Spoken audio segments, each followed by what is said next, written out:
Hello, everybody. Welcome back to the RPA Vanguard channel. My name is Andy Menon. In this video, we are going to be talking about how to integrate UiPath apps with Orchestrator Queues. Let's get started.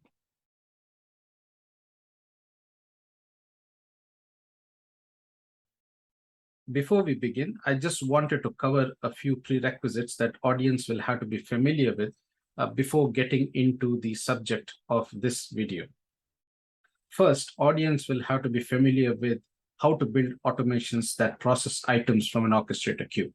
Basically, you must be familiar with the concept of building a queue processor automation. Next, you must be able to understand and set up a queue processor automation to be activated via a queue-based trigger in the orchestrator, right? If you are new to this, the orchestrator can trigger automations based on a time trigger or based on an item being added to an orchestrator queue. And therefore, you must be familiar with the concept of setting up the queue processor automation to be activated when a queue item is submitted to a queue. Next, you will need to be familiar with the concepts of data service and JSON, because we are going to be using these two aspects in today's video. And then you must also be having some familiarity of integrating UiPath apps with data service. Especially with the last point, I would like to draw your attention to the UiPath Apps playlist on the RPA Vanguard channel.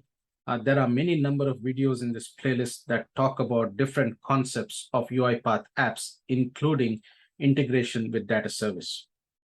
So watching those videos will definitely help when talking about the subject covered in this video.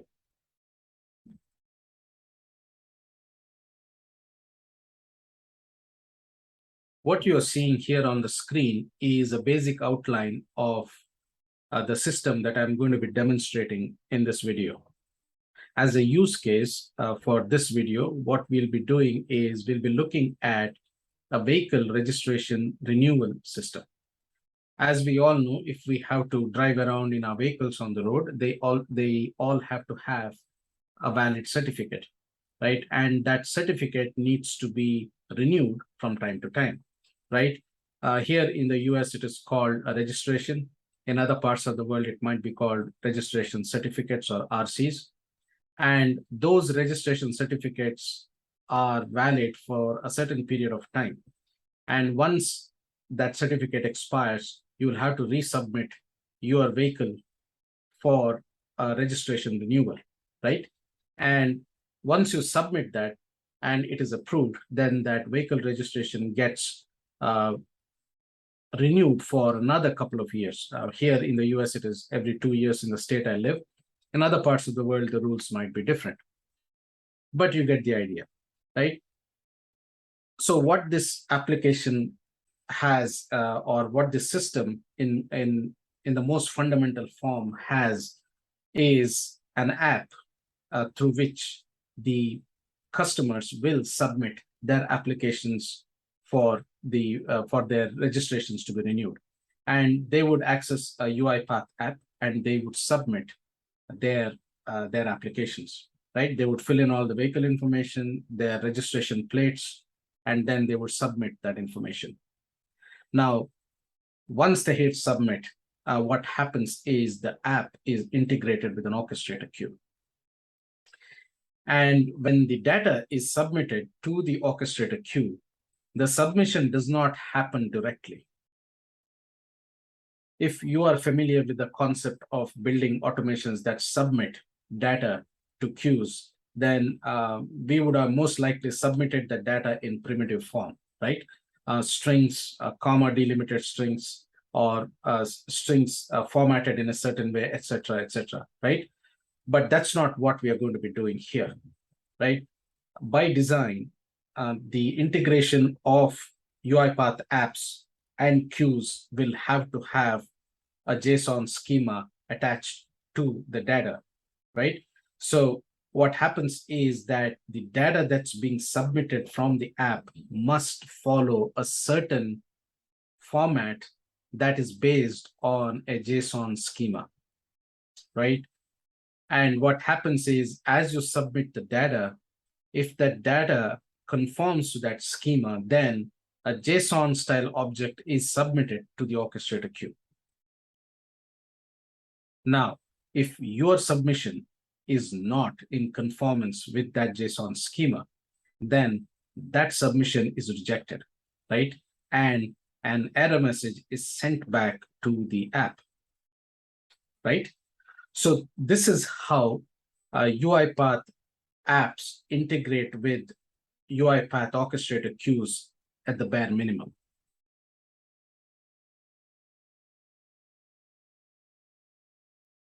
One of the things that you would want to understand from the very beginning of this subject matter discussion is that you will be able to integrate UiPath apps with queues only if those queues contain or follow a specific JSON schema. Otherwise, you will not be able to do it. Now, this is by design, and therefore you will have to make sure that the data that's being submitted from your app conforms to a specific schema. And here is an example of that schema. And you can use this to generate the schema for your own business application. I'm here in my Notepad++ application. And here is the schema that I'm using for my UiPath apps to queue integrations. And the basic format of this JSON has been borrowed from the UiPath documentation page, right? I've taken this and then I've expanded it a little bit to create my own JSON schema, right? And here, as usual, here is the main header information. Obviously, please make sure to change the title to conform to what is it that this schema is related to. Otherwise, it has no merit. The second is you can build basic validations into this JSON schema. Here is a section called required, and it is an array that contains a list of all the fields that are required when you submit your data via the app, right? In this case, I have the submission ID, I have the make of the car or the automobile or the model and the model year, right? And here below are the properties of each of these items that have been put in this list, right? And here is the submission ID, the data type, and the description, right? And also the make, the model year, and you can see that most of them are strings, except for a couple of them. One of them is a number and the other is a Boolean, right? And the most complex of these in this schema, at least, is the state attribute of the vehicle registration object, right? It is of type string, but it is an enumeration of type string, right? And in this case, what I want is I want this vehicle registration system to support applicants from just 5 or 6 states, right? The New England area in the United States, right? And so I have listed the abbreviations of these states or the state codes, and these are the New England states. And what happens is when you submit your application, you will have to have your state belonging to one of the values listed here, right? So this is the schema that I will be using in this vehicle registration renewal system. Now, you can see the difference between this schema here and the one that I borrowed from the UiPath site, the documentation page. You can see that there is no description, and it looks much more simpler than what I have here. The question is, where did you get that information, right? If you go up here on this JSON schema, right, or the example schema, you will see a $schema declaration, right? this is what is called as meta schema. That is schema about a schema. You are giving information, right? There is a schema that describes another schema, right? And if you actually take this URL and plug it into your browser, it's going to download a document, right? And if you open that document up in Notepad, you will see another JSON schema here, right? And the vehicle registration schema has been constructed based on the information or the definitions of this meta schema, right? And you can see that the title of this document is meta schema, right? And here you can see what are the kinds of data types that you can describe in your schema. For example, here are the simple types. It's array, Boolean, integer, number, etc. Right? And if you want to describe an array, how do you describe it? Right? Similarly, you can also describe descriptions, right? You can have titles, you can have descriptions, you can have defaults, and you can have comments, right? Using all of this, you can describe your vehicle registration schema or any other schema for your business object, and you can make it as complex as possible, right? But that all depends on how comfortable you are with JSON and how comfortable the rest of the members of your team are comfortable maintaining this JSON going forward, right? So that said, let me go back to the simpler version of this vehicle registration schema. If you look at this document here, you see it's a lot simpler. It's easier to read, and I might keep this as something with documentation when I document my application or document my system. And this is something that I might upload to my queue, right? So you can see both forms here, one with description, one without description, right? Okay, now that you have generated a JSON schema, right? How do you validate it? How do you know that whatever you have written is correct and does not contain any errors, right? So for that, what you do is you go to an online JSON formatter / validator to check if your JSON is accurate, right? So I copy all of this here, and then I go to the browser, and here is JSON link. Please note that this is part of UiPath documentation, and they validate these JSON schemas here. So I'm going to actually put that in here, and I'm going to say validate JSON. And here it is, right? It says your JSON is valid. So that means we can now use this to set up our queue.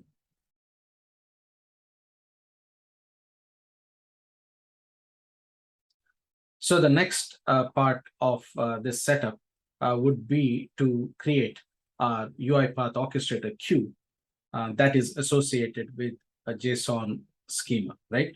For that, we go back to our Orchestrator Queues. And for this demo, I will be working in a folder called My Modern folder. And the queue has been created under that modern folder, right? And here is the queue that I've created. It's called Vehicle Registration JSON with reference, right? And if I edit this queue, it is pretty simple on how to set up this queue. It is like creating a regular queue, except you will have to upload your JSON schema document to the schema definition part of your queue definition, right? So I'm going to do this once again. I'm going to remove this file, right? And I'm going to go back to my document, and I'm going to copy the full path of this document. And I'm going to browse.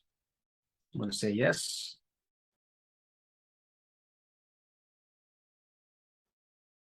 There it is, right? I have uploaded the schema document. And the other thing that I would like to also draw your attention to is the additional option of enforcing unique references. This is a feature of UiPath queues, wherein if you enable it, what happens is each time you add an item to the queue returns a unique ID for that item that you have added. Now, for those of us who are new to this, this is a very handy feature, because what happens is you can take that queue reference and then send it across to all other applications that are related to this business process flow. Basically, what happens is you can track your item from any other system back to this queue item here, right? So this is my personal preference. And also you have to know that this is an option. If you want to, you can enforce it. If you don't want to, you don't have to enforce it. But if you enforce it, it is one way. You cannot undo it. You can see that I cannot uncheck this once I've checked it, right? So I have used this option and I have enabled the queue, the unique reference enforcement for this queue, right? And once you do that, you save your queue. So with all of that squared up, what I will do is, if I have created the queue newly, I would save the queue. If I've updated the queue, I just hit update, right? So now the queue has been updated and it has been saved.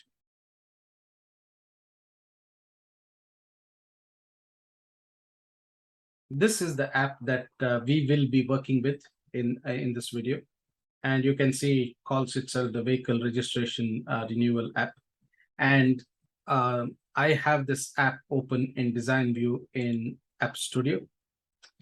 And to add a queue or integrate a queue with your app, right, you go to the app title, and next to it is the plus button. You click on it and you pull in a queue, right?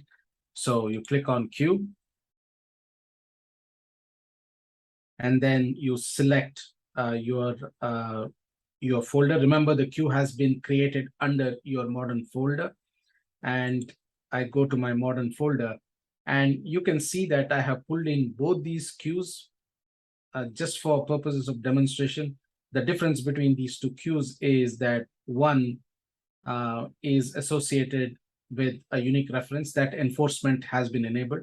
The other does not have the unique reference enforced, right? But for most part of this application, we will be working with this queue here, right? So if you have not already selected your queue, then you will click these queues and then you will say add. And once you add those queues, they will be visible to you under the queues node in your app designer, right? And if I click on this queue here and click on input, you can see the attributes of that object that you intend to add to the queue, right? This is the list of attributes of that object, right? And they match with what you have set up in your JSON, right? So with that, what we'll be doing is going into the demonstration of this app.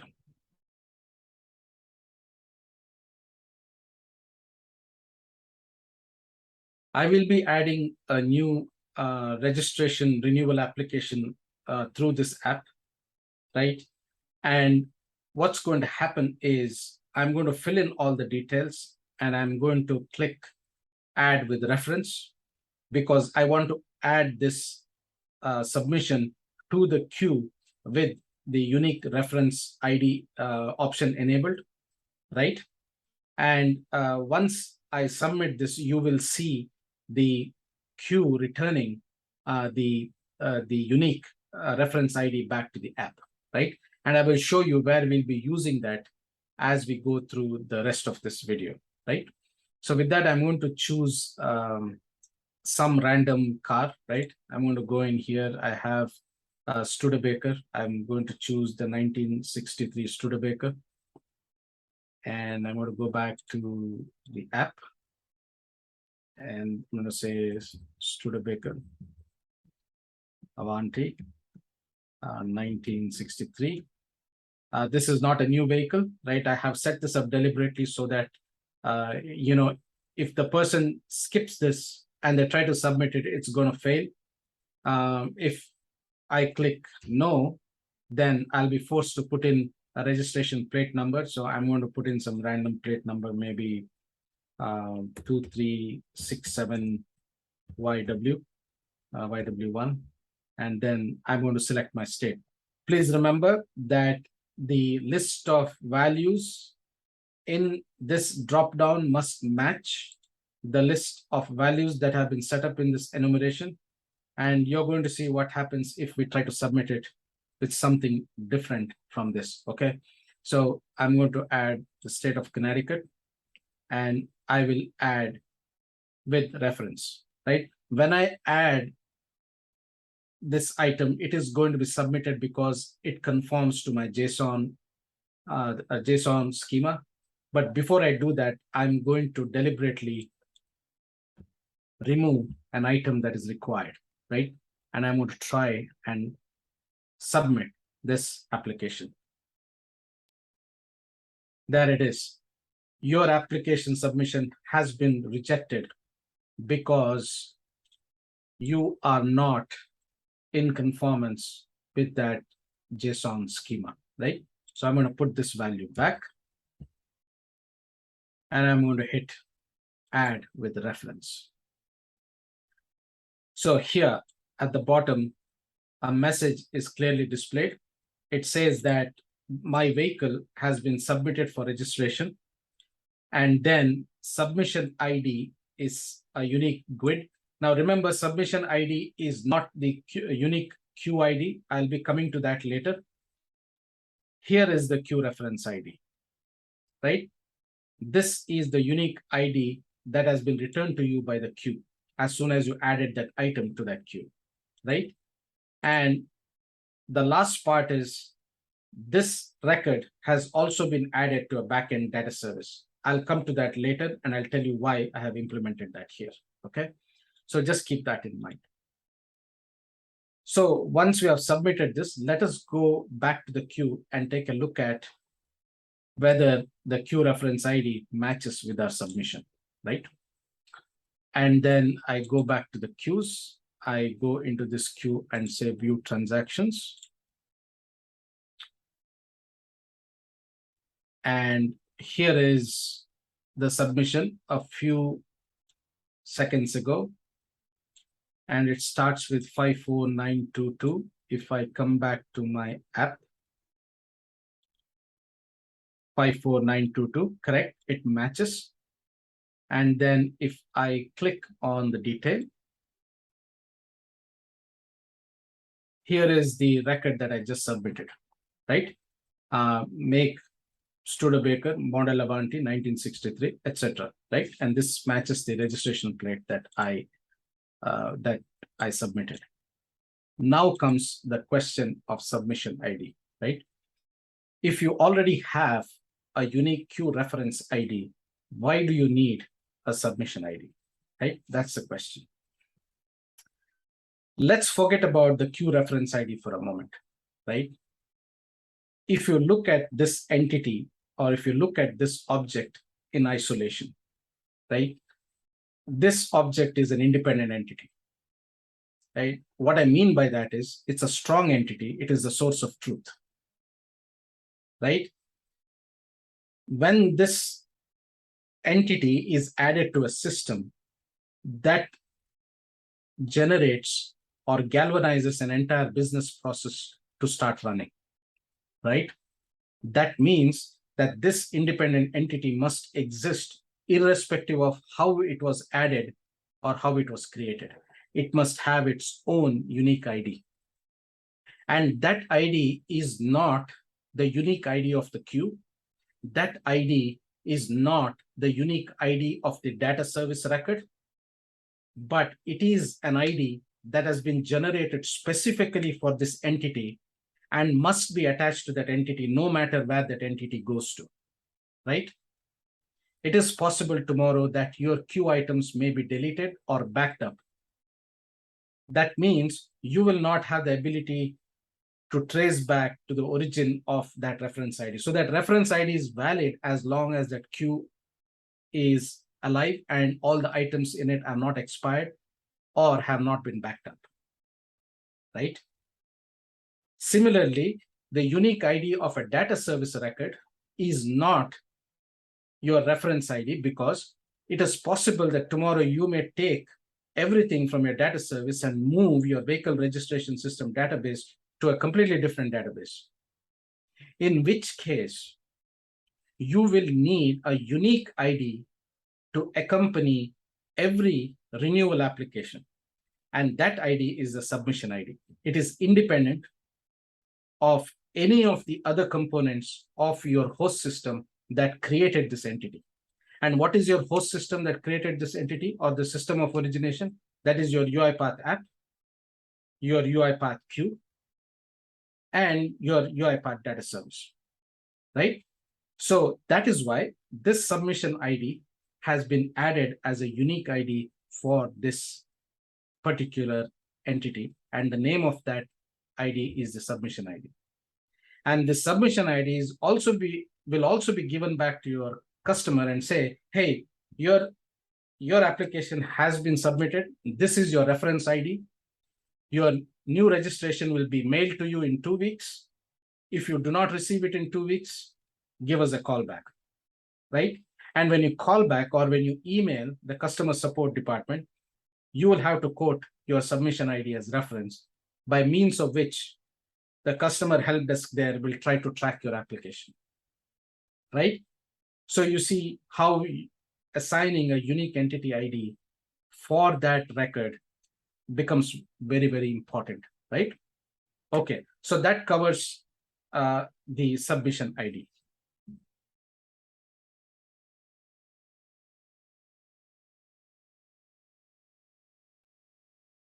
We are back to the diagram of this entire system, and you can see I've rearranged some of the items from the previous slide.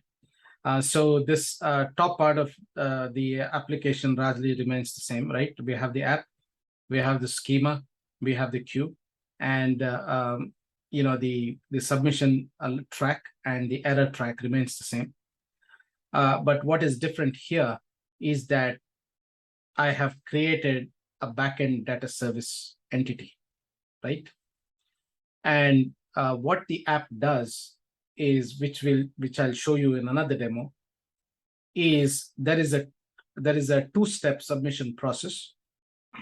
So in the first part of the submission process, when the applicant submits the data along with that uniquely generated submission ID is submitted to the related queue, right?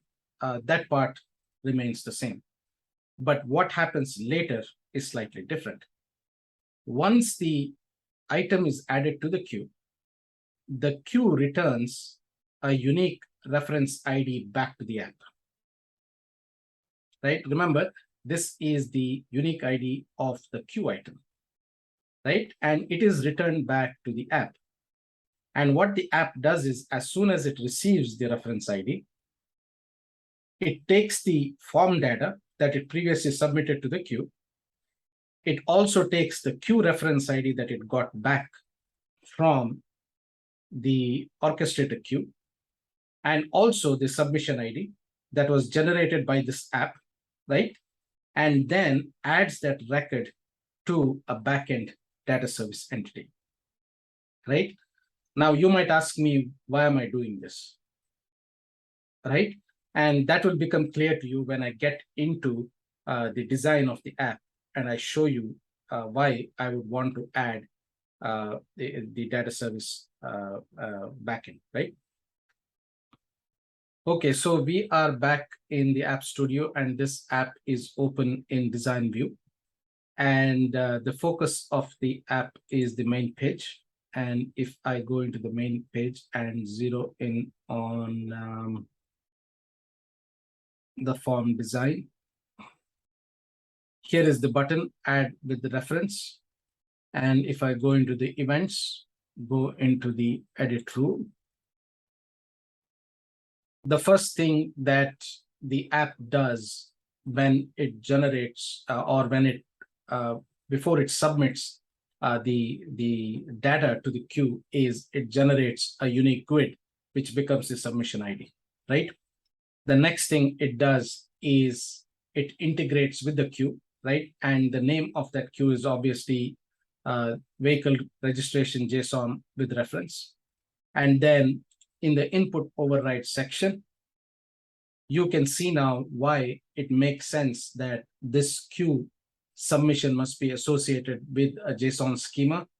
That is because it is easy for us to associate each aspect of our entity with that JSON schema attribute, right? So if you want to add or add an item to the queue, you click add item, and then you click on this, you go into the queue and you select which attribute of that queue you want to add data to, right?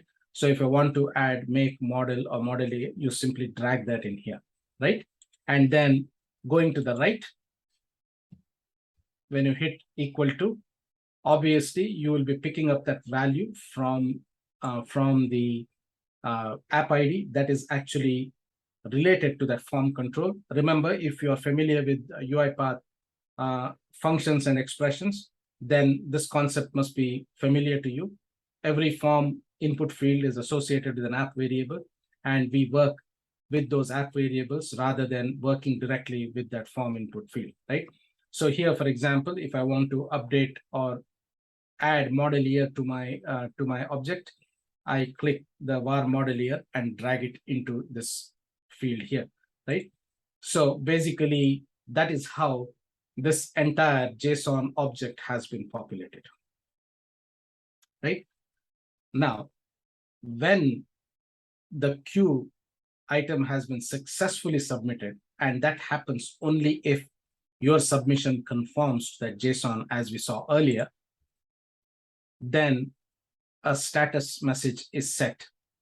And what you get back, right, is stored in a variable called var queue reference, and you get that from here. To scroll down, all the way down, you click other properties.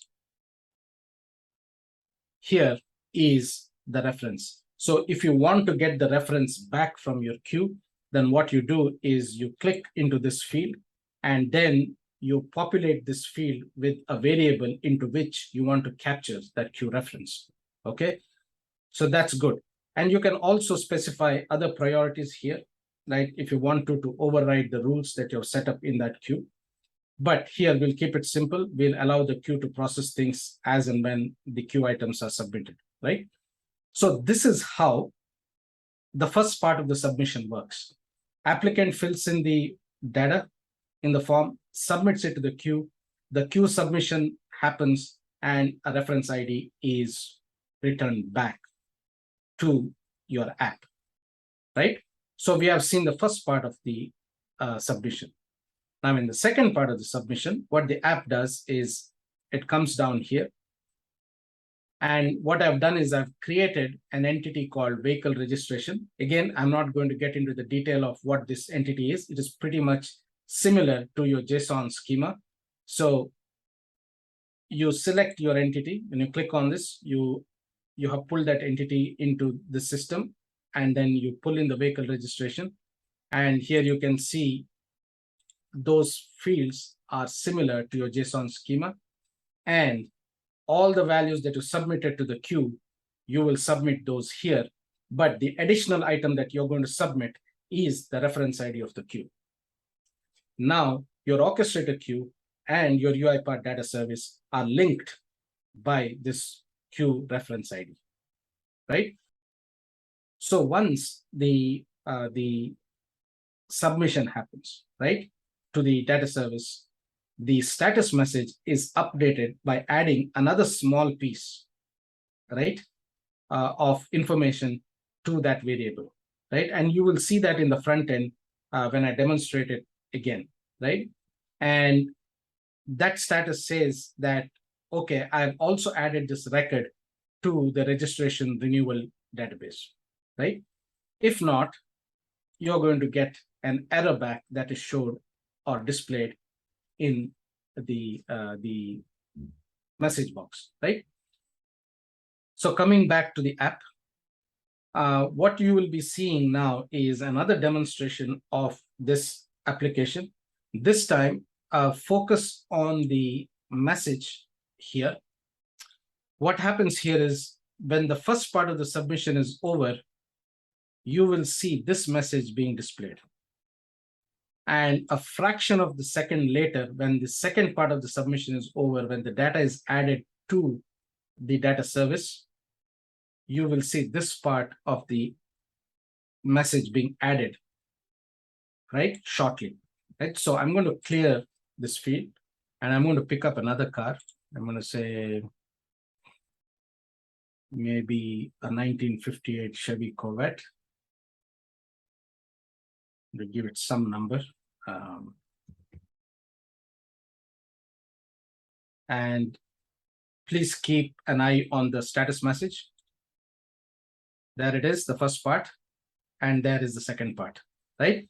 So this completes the two-part submission process.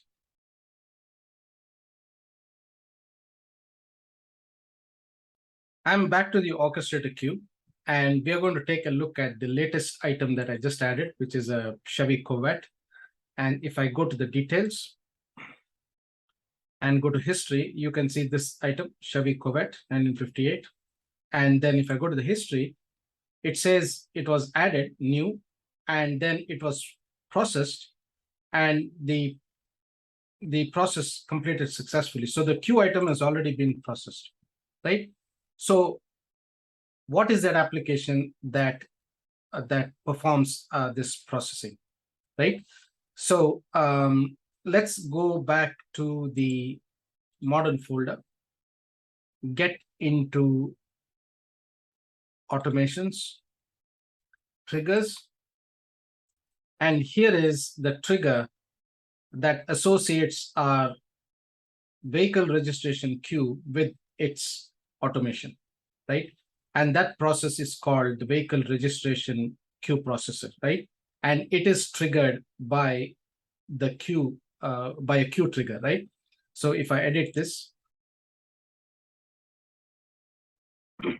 so here's the name of the trigger, the name of the queue, and the name of the process. Remember, it is deployed as an unattended process.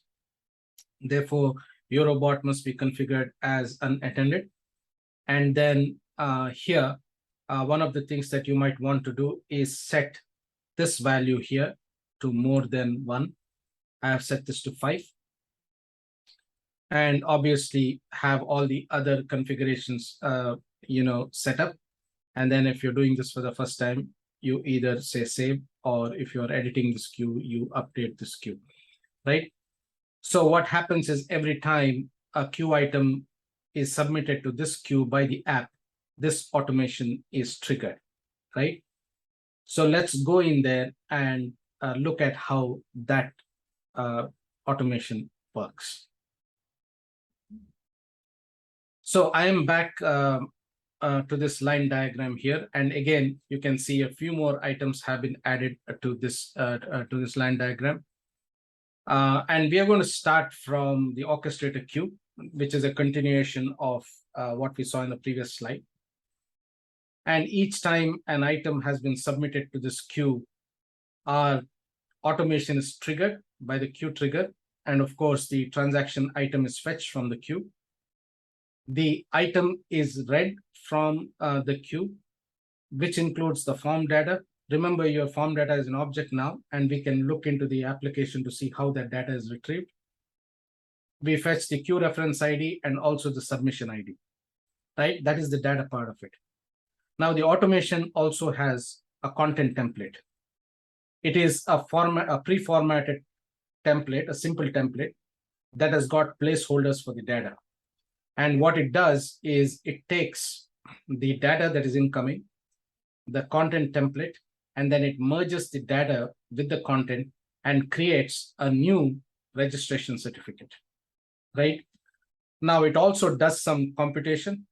Basically, it calculates the next renewal date, and it populates that in that registration, right? And one of the things that it does to make this integration reliable is it renames the text file that it has generated with the submission ID received in that queue item. Remember, the submission ID is the unique entity ID of that submission process. And that submission ID has been given to the customer to follow up, right? So it is only logical that you take the certificate that has been generated and give it the name of the submission ID, right? Followed by the text extension, right? The file extension. Now, what the automation does, once it has generated the certificate, it takes that file and uploads it to a storage bucket, right? And we are going to be using the storage bucket to confirm that the records that have been submitted via the app have been processed. Remember, if you go and look at your UiPath apps and queues integration, you only have the ability to submit data to the queue, right? There are no methods for you to retrieve a queue item and read from it, right? So therefore, you will have to do something different by integrating it with either a storage bucket or with data service, right? So what this automation does here is it updates or uploads the file to the storage bucket, and it also marks that transaction item as completed, right? So this part is a must, right? Once the file has been uploaded to storage bucket successfully, the transaction item is marked as completed. Now, this option is something that I have not covered because that is not something that is immediately required for this system to work. But what you can do if you are going to try this out on your end is, once the automation has generated the next validation date, which is 2 years from now. For example, if I have submitted my application today, August of 2022, my next registration renewal is August of 2024, approximately, right? So what it will do is this automation can take those two values, or take that value or the valid until date, and then go into the data service, locate that record, and then update that record with the record status as saying it has been processed, and also update the valid until date. But I have not covered that here because it is still possible for us to make this work without updating the status to the data service record, right? So you can try this out on your end to build a complete system, right? But for this demo, it is important that you upload this file to this storage bucket, right? So let's go and look at that automation real quick. Okay, so I'm back in UiPath Studio. This is the queue processor application. And here is some brief documentation. And I also have given you reference to the UiPath page from where I've borrowed this template. It's a very simple template. And basically, I'm going to skip past all the obvious stuff of getting transaction item, etc. And here is the core process where you are going to be actually adding everything that is required for you to process this queue item.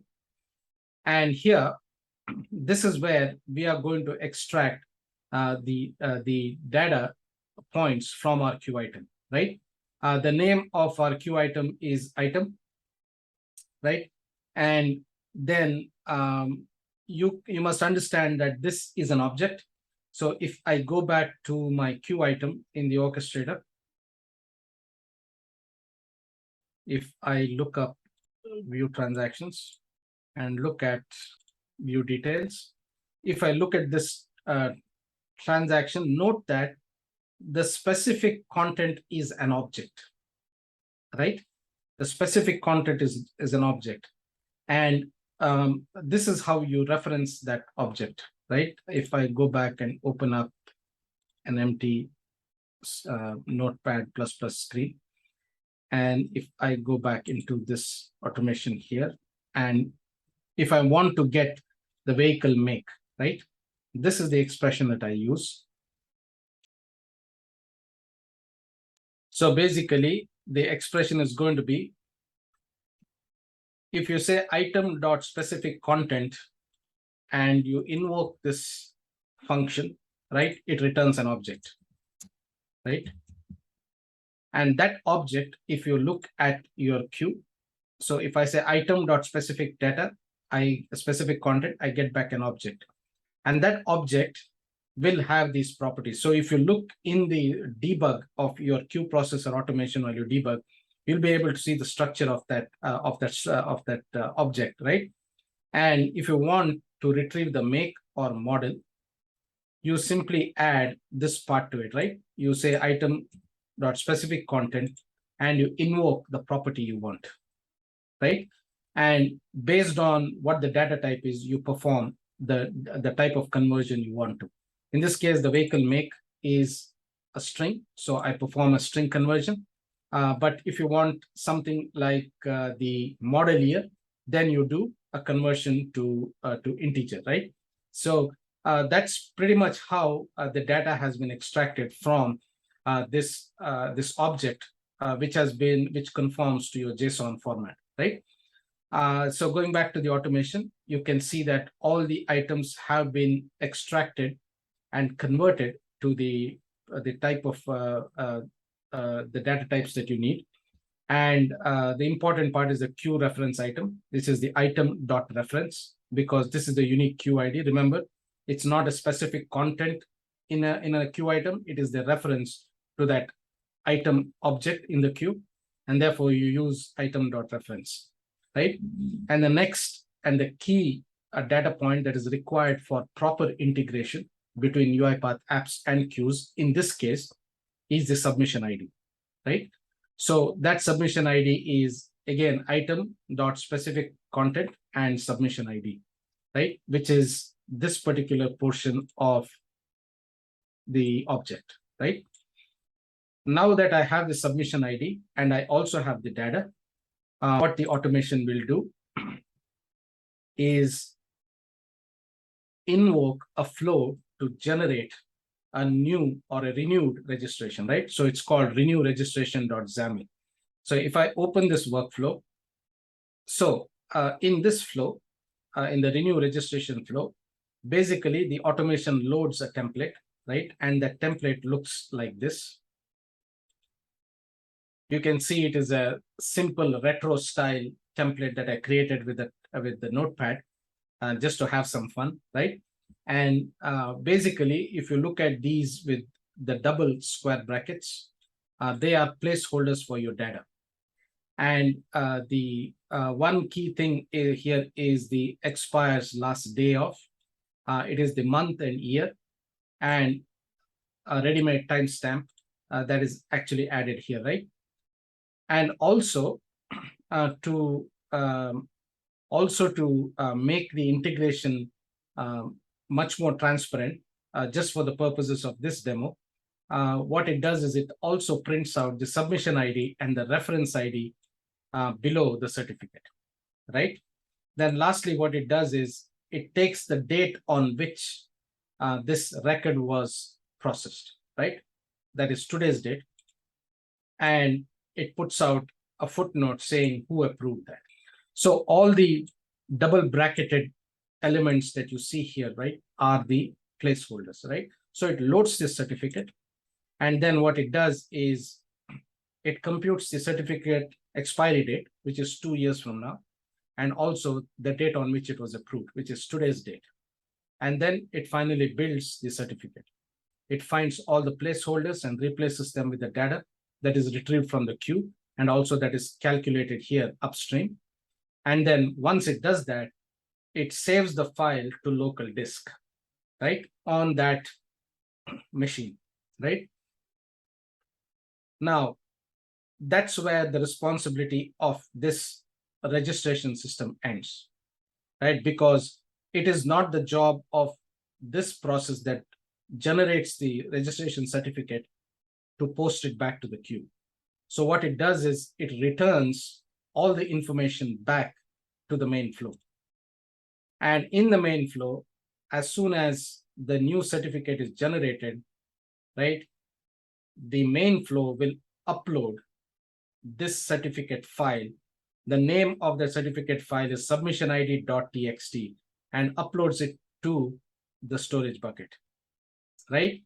And once it does that, it deletes the file on the local disk, right? Because you've already now uploaded it. There is no reason for that file containing all customer vehicle information sitting on the processing machine. You delete it, right?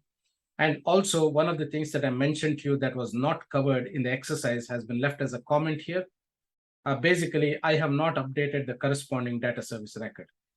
You can try that as an exercise later by integrating this automation with the data service entity.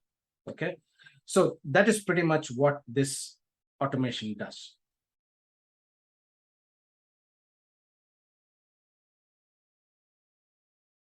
All right. So now that our automation has processed the queue item, right? As we saw in the previous section, we saw how that automation works. How do we look up that in our app, right? But for that, we have to go back to the storage bucket to which this automation uploads the registration certificate, right? So I'm going to close this out. And under my modern folder, I go back to the modern folder homepage.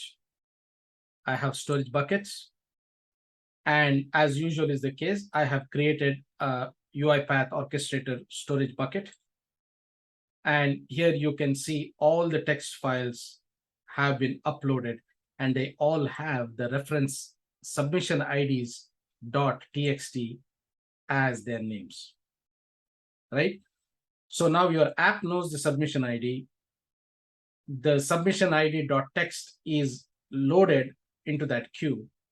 We have to now use the submission ID to read the storage bucket file from the UiPath app to figure out if that queue item has been processed, right?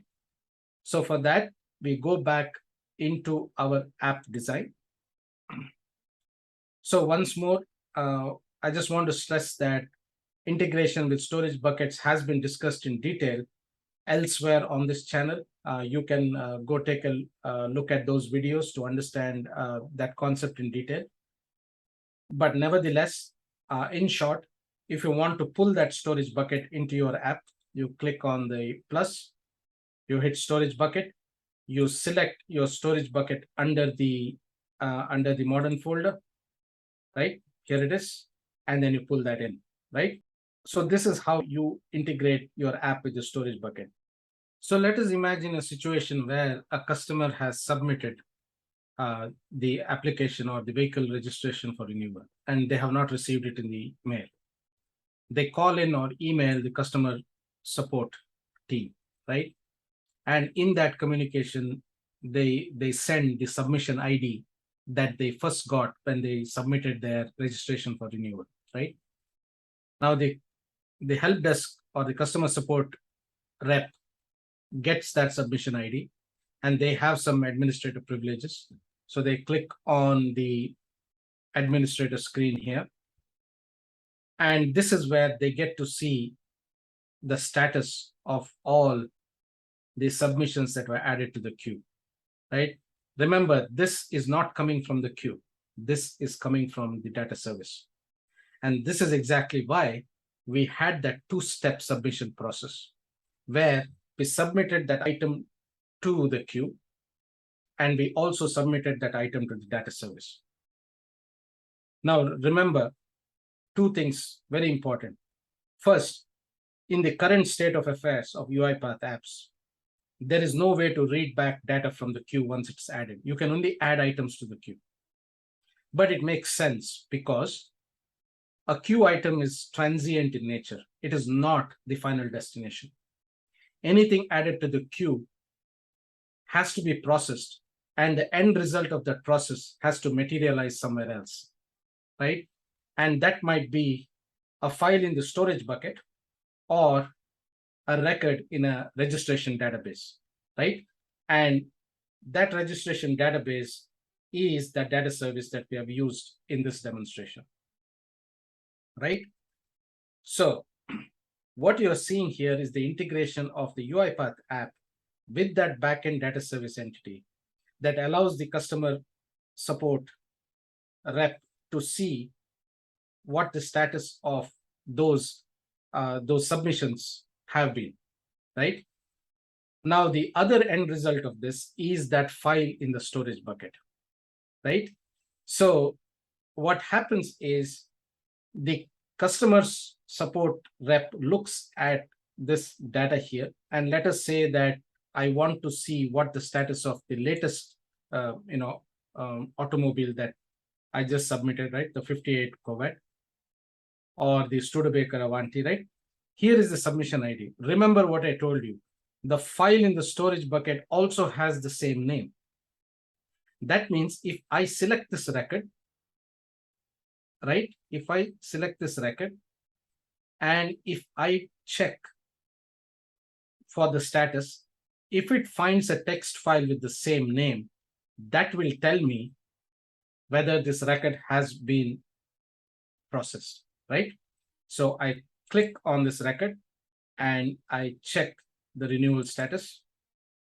If that file is available, I get a note here.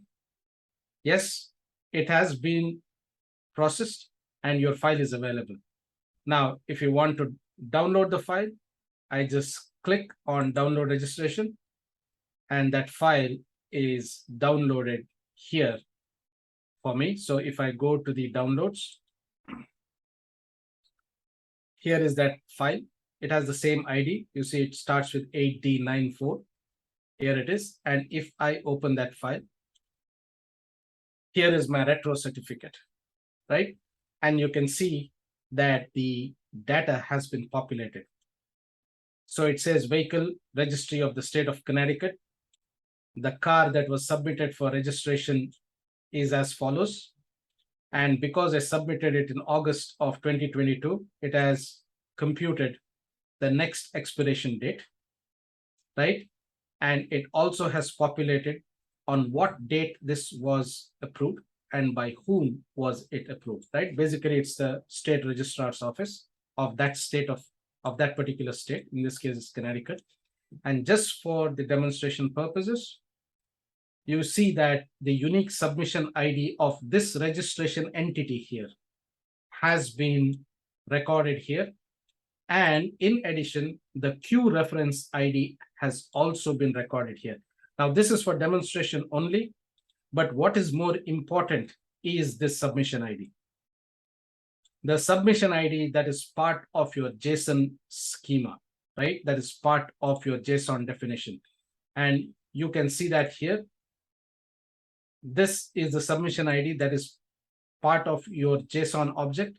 And that is important because tomorrow, if you take your vehicle registration database and move it to a different database system, then all of these unique IDs can be used there to load that database, right? So this is the end result of this entire system that integrates UiPath apps with Orchestrator Queues, right? And in the end, this certificate will be printed and mailed out to the customer so that, or the vehicle owner, so that the vehicle owner now can use this new certificate to drive the vehicle for another couple of years, right? The one last piece that is left is for us to look at how this works, right? So let us go back into the app designer and look at how that part works. So there are a couple of pages here. If I go to the main page and click on the administrator link, it will take me to the admin page.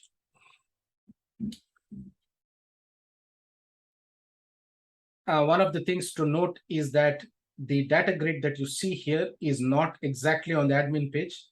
On the admin page, there is a page container. And inside of the page container is another page that contains the data grid, right? Now, the reason I did that is because there is no real way to uncheck or unselect a record once you've selected it in the data grid, right? So the only way to unselect a record is to click another record. But if you want to clear all your selections from here, the other way to do it is hit clear. And now you might ask, why would I want to do that inside a page container? The problem is if the data grid is outside on this page, then the whole page reloads. You don't want that, right? You want this page to be stable and you want the grid inside to be refreshing, right? And now you can see all of the selections that you made have been reset, right? So keep that in mind. And therefore, if you want to look at this data grid here, you have to go to this data table page. I won't get into the details of how this has been integrated. All of that has been covered in other videos. Once the administrator clicks on a particular record to inquire about what the status is, a value changed event is triggered, right? And then if I click on that event, I pick up the latest selected record ID. That is when the record has been clicked on, the unique internal data service ID of that entity is the selected ID, right? So I take that, and then I also know for that selected record, what is the submissions ID, right? What is the submission ID? And I generate a submission ID file name. Remember, the name of the file is equal to the submission ID. So once I do that, what happens is, based on the expressions that I have written, again, please look at the other videos on functions and expressions, or refer to the expressions written in this application. If I go back to the form buttons on my administrator page, these buttons are enabled or disabled based on what I have selected, right? So when I make the selection first, here you can see what happens. If I make a selection for the 58 Corvette, for example, you see the renewal status button is enabled. But this button is disabled, the clear button is enabled. Now, if I hit check renewal status, if the file is available, then the download registration gets enabled. Otherwise, you will get a message saying that your file is not yet available, right? So if I hit check renewal status, if the file is available, the download registration gets enabled. If I click on the check renewal status, I go into events, edit rule. I simply go up to the storage bucket and I look for that file whose name I generated, right? And if I get that file, if that file is physically existing, it will be assigned to an app variable.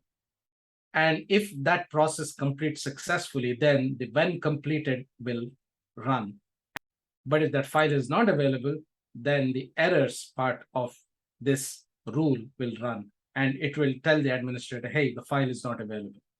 So this is how you can actually figure out if the file has been processed. So once that happens, the next thing that the administrator has to do is to download the file. So we go back to download. If I click on this, all I have to do is submit the var registration file object variable as the URL to open that. Remember, the var registration file object is an app variable. It is the full download URL to the file kept in the UiPath storage bucket. So once you click on download, the file is downloaded here. So if I click on this button here, you see it briefly goes to the new tab. You can see the URL and the file is downloaded. Now here is the file. It is 47C6 or 4676. If I open the file, there it is, right?